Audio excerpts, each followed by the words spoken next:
सुनो Mona, mummy papa आ रहे हैं कल। 8-10 दिन यहीं रुकेंगे। एडजस्ट कर लेना। अक्षय ने मोना को बेड पर लेटते हुए कहा।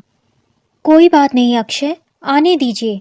आपको शिकायत का कोई मौका नहीं मिलेगा, मोना ने रिप्लाई दिया। सुबह जब अक्षय की आंख खुली, मोना बिस्तर छोड़ चुकी थी। चाय ले लो, मोना ने अक्षय की तरफ चाय का कप बढ़ाते हुए कहा। अरे मोना, तुम आज इतनी जल्दी नहा ली? हाँ, तुम्ही ने तो रात को बताया था कि आज मम्मी पापा आने वाले हैं, तो सोचा घर को थोड़ा अरेंज कर लूं। वैसे किस वक्त तक आ जाएंगे वो लोग? दोपहर वाली गाड़ी से पहुंचेंगे, 5 तो बज ही जाएंगे। अक्षय ने चाय का कप खत्म करते हुए जवाब दिया। मोना, देखना कभी पिछली बार की तरह। नहीं नहीं, पिछली बार जैसा कुछ भी नहीं होगा, मोना ने भी चाय खत्म करते हुए अक्षय को कहा और उठकर रसोई की तरफ बढ़ गई।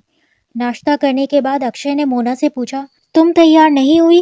क्या बात, आज स्कूल की छुट्टी है? नहीं, आज तुम निकलो, मैं ऑटो से पहुंच जाऊंगी।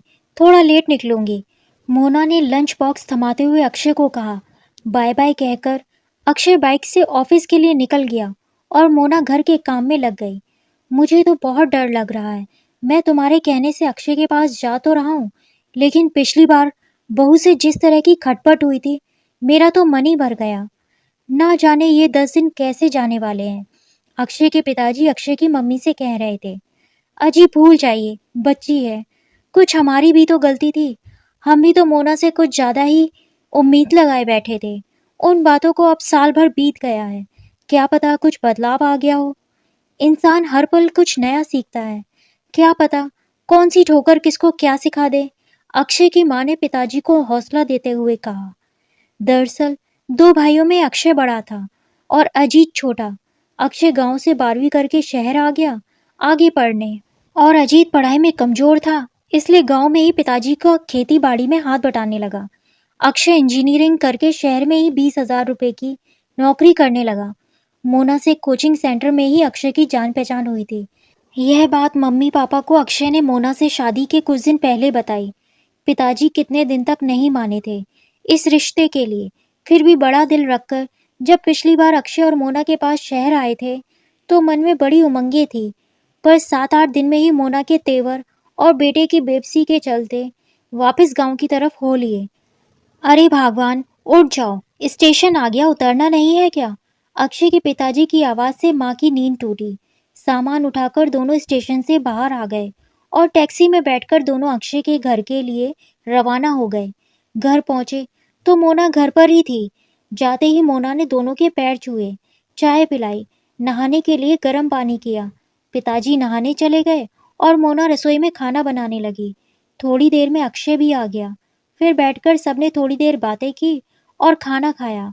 अगले दिन सुबह 5 बजे पिताजी उठे तो मोना पहले ही उठ चुकी थी। पिताजी को उठते ही गर्म पानी पीने की आदत थी। मोना ने पहले से ही पिताजी के लिए पानी गर्म करके रखा था। नहा धोकर पिताजी को मंदिर जाने की आदत थी। मोना ने उनको जल से भरकर लोटा दे दिया। नाश्ता भी पिताजी की पसंद का तैयार था। सबको नाश्ता करवाकर मोना अक्षय के साथ चली गई तो पिताजी ने चैन की सांस ली। चलो, अब 4-5 घंटे तो सुकून से निकलेंगे। दिन के खाने की तैयारी भी मोना करके गई थी। स्कूल से आते ही मोना फिर से रसोई में घुस गई। शाम को हम दोनों को लेकर मोना पास के पार्क में गई। वहां उसने हमारा परिचय वहां बैठे बुजुर्गों से करवाया। अगले दिन संडे था। मोना, अक्षय और हम दोनों चिड़ियाघर देखने गए। हमारे लिए ताज्जुब की बात यह थी कि ये प्रोग्राम मोना ने बनाया था। मोना ने खूब अच्छे से शहर दिखाया और शाम को नाव की सैर भी करवाई। खाना पीना भी हम सब ने बाहर ही किया।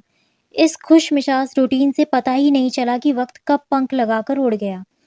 कहाँ तो हम सोच रहे थे कि 10 दिन कैसे गुजरेंगे और कहाँ 15 दिन बीत चुके थे।